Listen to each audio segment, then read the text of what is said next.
एक किसान सारी जिंदगी काम करता रहा पर इसके पास इतना पैसा नहीं हो पाया कि वो खुद को सुधार पाता और एक अच्छा सा घर बना लेता। इसके तीन बेटे थे। बेटे भी अब आहिस्ता आहिस्ता से जवानी के अरूज पर पहुंच चुके थे। किसान ने सोचा कि मेरे पास घर तो एक है लेकिन बेटे तीन हैं, अब इनमें कैसे तकसीम करूं।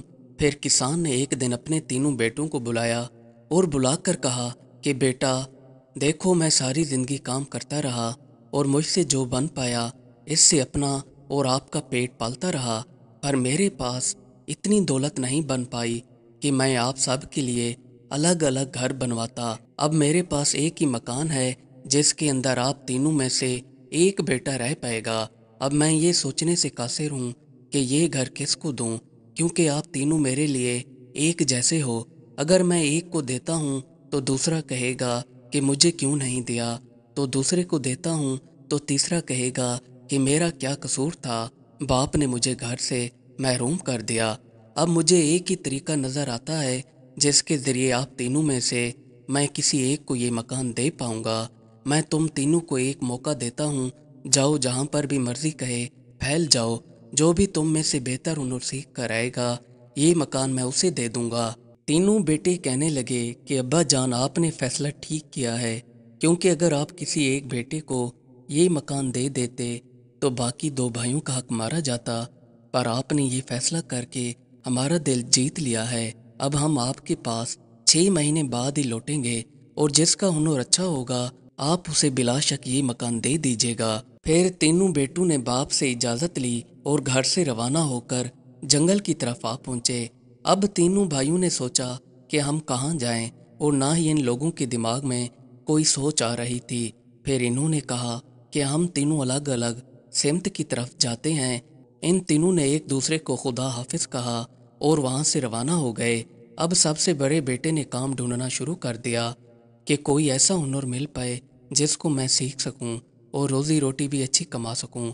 इसने एक नई की दुकान देखी, ये इसके पास चला आया। यहाँ आकर इसने दुकान के मालिक से बात की कि क्या आप मुझे ये हुनर सिखा सकते हैं। इसके मालिक ने कहा कि वैसे भी मुझे एक शागिर्द की ज़रूरत थी, मैं तुम्हें कुछ ही महीनों में अच्छी तरह से ट्रेन कर दूंगा।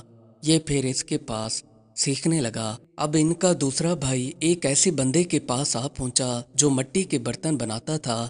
ये इसके पहुंच पहुंचकर कहने लगा कि क्या मुझे आप ये हुनर सिखाएंगे, तो उस बंदे ने भी हामी भर ली और इसको साथ रख लिया। अब इनका सबसे छोटा और तीसरा भाई एक लोहार की दुकान पर पहुंच गया। यहाँ आकर इसने देखा कि काफ़ी मेहनत से एक लोहार काम कर रहा है। ये इसके पास पहुंचकर कहने लगा कि क्या आप मुझे तलवारें बनाना सिखाएंगे। लोहार ने कहा, मेरा तो पेशा ही यही है, मैं तुम्हें ये काम बआसानी सिखा दूंगा। अब ये तीनों भाई अपने अपने कामों में मसरूफ़ हो गए। नई वाला अपने काम में और मिट्टी के बर्तन बनाने वाला अपने काम में, और जो तलवार बनाने वाला था उसने तलवारें बनाने के साथ साथ तलवार चलाना सीख लिया। इस मुल्क का बादशाह हर साल अपने मुल्क के अंदर तलवारबाजी कराया करता था। इसने फिर ऐलान कराया कि जो लोग तलवारबाजी जानते हैं वो महल में आ जाएं, फिलहाल दिन मेला लगेगा और सब तलवारबाजों की कारकर्दगी देखी जाएगी। जो सबसे ज़्यादा तलवारबाज होगा उसको बादशाह 1000 सोने की अशरफियाँ देंगे। जैसी ये खबर किसान के बेटे ने सुनी तो उसने उसी वक्त ऐद कर लिया कि मैं बादशाह के महल के अंदर जाकर अपने हुनर का मुजाहरा करूँगा। फिर वो दिन भी आ पहुँचा जब बादशाह के महल के अंदर तमाम तलवारबाज इकट्ठे हो गए। अब बारी बारी सब ने अपना हुनर दिखाना शुरू कर दिया। जब किसान के बेटे की बारी आई तो इसने चंद ही सेकंड में अपने मुखालिफ की तलवार को तोड़ डाला। बादशाह ने जैसे ही देखा तो इसकी आंखें खुली की खुली रह गईं, क्योंकि आज तक बादशाह ने ऐसा तलवारबाज नहीं देखा था।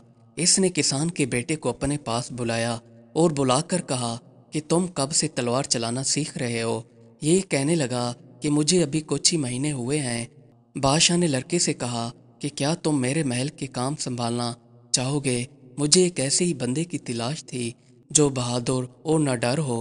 लड़के ने हामी भर ली और बादशाह ने इसको इनाम के तौर पर 1000 अशरफियाँ भी दे दी।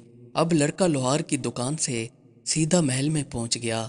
एक दिन इसे ख्याल आया कि क्यों ना मैं कोई कासिद भेजकर ابو کا پتہ کروں کہ وہ کس حال میں ہیں۔ اس نے قاصد کو اپنے ابو کی طرف روانہ کیا۔ جیسے ہی وہ کسان کے گھر پہنچا تو یہاں پر ڈاکو نے ان کے گھر پر قبضہ کر رکھا تھا، اور کافی دیر پتہ کروانے کے بعد اس سے معلوم ہوا کہ کسان کو ڈاکو نے اس کے گھر سے نکال دیا تھا۔ اب وہ ایک جھونپڑی کے اندر رہتا ہے۔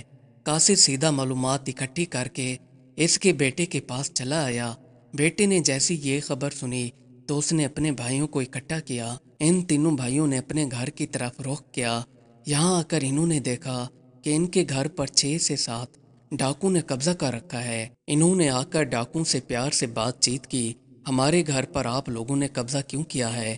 ڈاکو کا سردار کہنے لگا کہ ہماری مرضی، ہم جیسے کریں، یہ دنیا زور والے بندوں کی ہے، تم جیسے کم زر بندوں کی نہیں۔ تلوار باز کو کافی غصہ آنے لگا پر اس نے کنٹرول کیا۔ پھر یہ تینوں بھائی اپنے والد کے پاس چلے آئے جو کہ ایک جھونپڑی کے اندر موجود تھا۔ انہوں نے آ کر اپنے والد سے کہا کہ ابا جان آپ فکر نہ کریں، ہم ان سے قبضہ چھڑانے میں کامیاب ہو جائیں گے۔ باپ نے کہا کہ بیٹا مجھے آپ لوگوں پر پورا بھروسہ ہے، اب آپ یہ بتائیں آپ لوگوں نے کون کون سا ہنر حاصل کیا ہے؟ تو تینوں بیٹوں نے اپنا اپنا ہنر بتانا شروع کر دیا۔ پہلے نے کہا کہ میں نے نئی کا ہنر حاصل کیا ہے، دوسرے نے کہا کہ میں برتن بنانے کا علم جانتا ہوں، تو تیسرے نے کہا کہ ابا جان میں ایک تلوار باز ہوں، اب میں تلوار چلانے کا علم جانتا ہوں۔ باپ نے پہلے بیٹے سے کہا کہ تم مجھے اپنے بھائی کے بال بنا کر دکھاؤ۔ پہلے والے نے بھائی کے بال بنائے۔ دوسرے ہنر والے سے باپ نے کہا کہ تم مجھے کوئی برتن بنا کر دکھاؤ، تو پھر اس نے برتن بنا کر دکھائے۔ اب تیسرے تلوار باز کی باری تھی، اس کو باپ نے کہا کہ مجھے تم تلوار چلا کر دکھاؤ۔ تلوار چلانے سے پہلے اس نے اپنے بھائی سے کہا کہ ایک گلاس کے اندر پانی لے لو اور تم اس کو اوپر اچھال دینا جب میں تلوار چلاؤں۔ جیسے ہی اس نے تلوار چلانا شروع کی تو اس کے بھائی نے پانی سے بھرا ہوا گلاس اوپر ہوا میں پھینک دیا، تو اس نے تلوار کے ذریعے پانی کے موتی کی طرح ٹکڑے کر دیے۔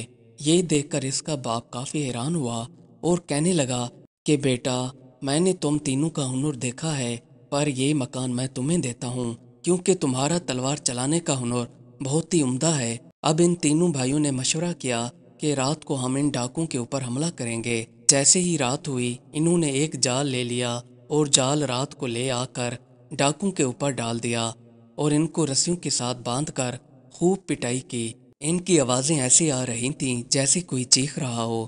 ان تینوں بھائیوں نے کہا کہ بتاؤ تم واپس آؤ گے؟ یہ کہنے لگے کہ ہماری توبہ ہے، ہم تمہارے گھر کا دوبارہ رخ نہیں کریں گے اور تم ہمیں چھوڑ دو۔ پھر ان بھائیوں نے ان کو چھوڑ دیا۔